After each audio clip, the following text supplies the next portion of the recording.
नमस्ते दोस्तों, आपका स्वागत है हमारे न्यू यूट्यूब चैनल #इंडियन में। तो आज मैं एक बहुत इंपॉर्टेंट टॉपिक के ऊपर बात करने जा रहा हूँ। आपका एग्जाम का जैसे कि बस 30 दिन बच गए हैं, तो मैं ऐसे ऐसे टॉपिक का नाम लूंगा जो आपके एग्जाम के लिए बहुत इंपॉर्टेंट है और सबसे ज्यादा क्वेश्चन उसी से आते हैं। तो चलिए वीडियो को शुरू करते हैं। उससे पहले मैं आपसे क्षमा मांगना चाहता हूँ अगर मेरे इस लुक से आपको कोई प्रॉब्लम है। तो देखिए, मैं गाँव में आता हूँ तो अक्सर इस गमछा बांधना मुझे बहुत पसंद है क्योंकि बिहार से हूँ। इसके लिए मुझे क्षमा कीजिएगा।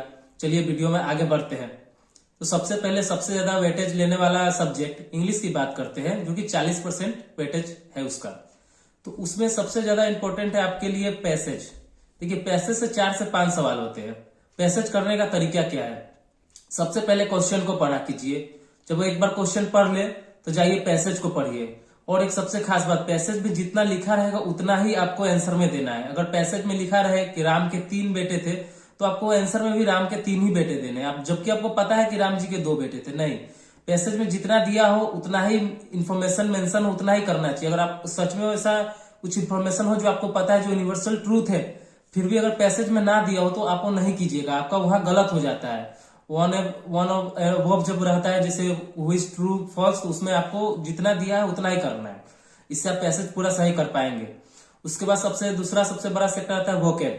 तो देखिए, वोकेब के लिए आपको एंटो साइनो और एक 1 वर्ड सब्सटीट्यूशन, और सबसे इंपॉर्टेंट आपका पैसेज भी बिना वोकेब के नहीं बन सकता। तो ये तीनों के लिए वोकेब बहुत जरूरी है। तो वोकेब के लिए आप मेरा वीडियो जो कि फनी ट्रिक्स विद वोकेब्स है, वोकेब्स विद फनी ट्रिक्स, वो देख सकते हैं। उसमें मैंने बहुत फनी रूप से वोकेब को याद करवाया है। उससे आप आपका वोकेब सही कर सकते हैं। और उसका 1000 वर्ड तक वीडियो आने वाला है, जो कि जल्दी 2 से 3 दिन में मैं 4 से 5 और वीडियो अपलोड करने वाला हूँ।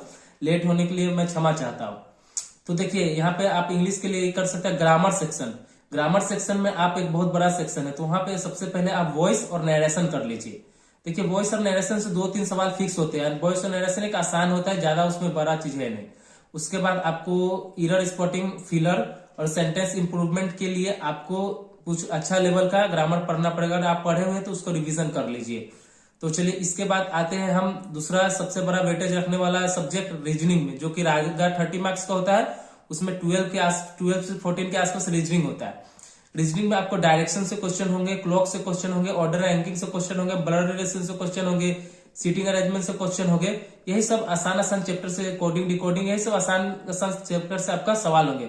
और सबसे इंपॉर्टेंट बात, 4 से 5 सवाल से फिगर बेस्ड होते हैं। तो फिगर बेस्ड सही कैसे किया जाए, उसमें गलती होने का संभावना ज्यादा रहता है। तो फिगर बेस्ड सही करने के लिए आपको प्रैक्टिस ही आप कीजिए सबसे ज्यादा। अब ज्यादा से ज्यादा प्रैक्टिस कीजिए।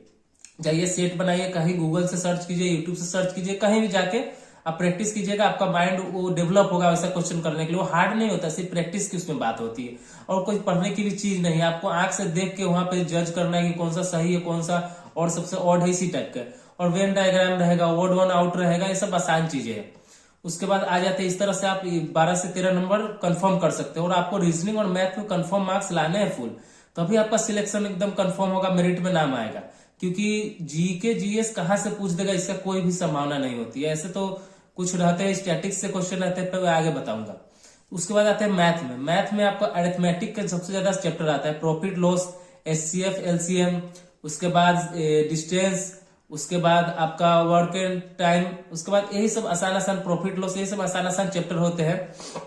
तो चलिए, वो सब होने के बाद आप क्या कीजिएगा, आप स्क्वायर बेस्ड, जितना भी फॉर्मूला बेस्ड होता है, जैसे a+b का होल क्यूब, इस सबसे एक आध क्वेश्चन होते हैं। एक क्वेश्चन आपका वही अलजेब्रा ले सकते हैं, उसी से होते हैं, त्रिकोणमिति से हो सकते हैं, या मेंसुरेशन से एक आध सवाल होते हैं। तो ये सब कम वेटेज रखता है। तो उसके बाद हम लोग बात करते हैं जीके जीएस का। देखिए, जीके जीएस भी का भी अच्छा वेटेज है। जब मैंने एनालिसिस किया तो लगभग हम लोग के टाइम में पूछा गया था, पहला भारत रत्न पाने वाली महिला कौन थी। उसके बाद वाम भट्ट क्या लिखे थे, हर्षचरितमानस, वही वो कौन लिखे थे, वाम भट्ट। इस तरह से सवाल थे। और था कि झंडे की लंबाई चौड़ाई क्या होती थी। इस तरह से सवाल जोड़ जोड़ के स्टैटिक्स और ये सब जोड़ के हम लोग का बस नेशनल पार्क से भी पूछा गया था। माधव नेशनल पार्क है एमपी में। इस तरह से जोड़ के उसका भी 7-8 क्वेश्चन हो जाते हैं। और सबसे इंपॉर्टेंट उसमें होता है साइंस, जिसमें 4 से 5 सवाल आपके होते हैं, बहुत आसान होते हैं। सूक्ष्म कार्बन डाइऑक्साइड किसे कहा जाता है, ये क्वेश्चन था हम लोग के समय। और आपका हम लोग के समय क्वेश्चन था कि आप डायमेंशन पूछा था आवेग का, उसी तरह आपसे यूनिट पूछ दिया जाएगा। और आपसे कुछ भी आसान सवाल साइंस के पूछ दिए जाते हैं। तो आप साइंस भी देख लीजिएगा, आप तो पढ़े होइएगा, 10th लेवल तक का ही साइंस पूछा जाता है। तो इस तरह से कुछ करंट अफेयर के मेरे इस समय एक ही सवाल थे, उस भी 2022 में एग्जाम दिया था, 2021 के सवाल पूछ लिए था कि हाँ 2021 में कौन सा ओपन फ्रेंच जीता था, फ्रेंच ओपन जीता था, इसी तरह का सवाल था। तो इस तरह से आपको देखना है कि किस सब्जेक्ट का ज्यादा वेटेज है, किस चैप्टर का ज्यादा वेटेज है, उसको आप, मैंने जितना भी बताया सब मोस्ट वेटेज वाला ही सेक्शन बताया है। उस तरह से आप एक प्रॉपर तैयारी करके 30 दिनों के अंदर अपना तैयारी को बूस्ट कर सकते हैं।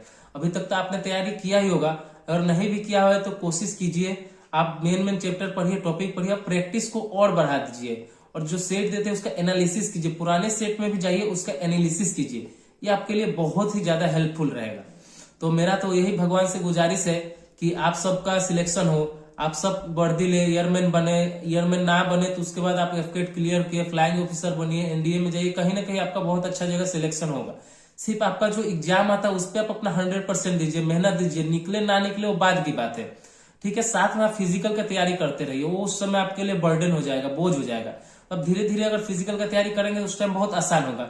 और मेडिकल में भी आपका कोई प्रॉब्लम है तो आप उसको देख लीजिए कि आपका कहाँ प्रॉब्लम है, और यही सब करते करते करते आप एक दिन बहुत अच्छे पोस्ट पे जाइएगा, मेरा भगवान से दुआ है। और मेरे वीडियो में आपको कोई कमी लगती है, मुझसे कोई गलती होती है तो मुझे इसके लिए क्षमा कर दीजिएगा। Okay, thank you.